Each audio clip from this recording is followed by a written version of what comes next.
Well, this year in North Carolina, nearly 9,000 people will be diagnosed with lung cancer. It's a disease many people associate with smoking, but a growing number of lung cancer patients have never smoked.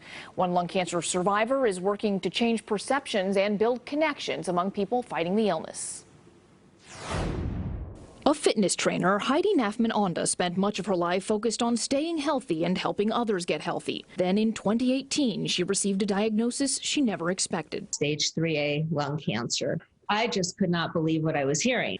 Heidi and her husband Pierre, who's a doctor, thought of lung cancer as an illness that affects people who smoke, and Heidi never has. Originally, I was given a very grim prognosis. Lung cancer kills more people in the U.S. than any other cancer. If you tell someone often, I have lung cancer, first question, did you smoke? Or comment, I didn't know you smoked. According to Lung Cancer Initiative, 10 to 15% of people who develop lung cancer have never smoked. Like Heidi, younger, non-smoking women are a growing population getting lung cancer. Heidi and Pierre are working to make people aware that the illness can affect anyone.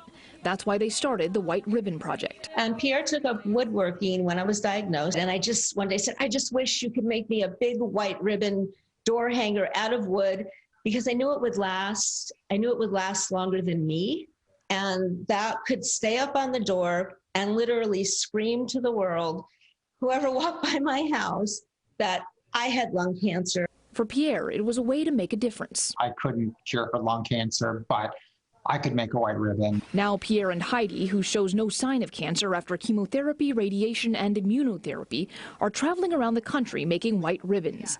At an event in Apex, they joined people from Lung Cancer Initiative, UNC, Duke, and former Panther Chris Draft, who lost his wife to lung cancer. Ribbons that are going to let survivors know they're not alone, let caregivers know that we're standing with them, let family members know that we recognize you're a part of it. Each ribbon a symbol of support for someone affected by lung cancer. I want people to know that there's love and care that goes into this, and we transfer that to you. And today is World Lung Cancer Day. Heidi and Pierre hope the ribbons bring people together and spread the message that anyone can get lung cancer and no one deserves it. They also want people to know there is hope thanks to some new treatments.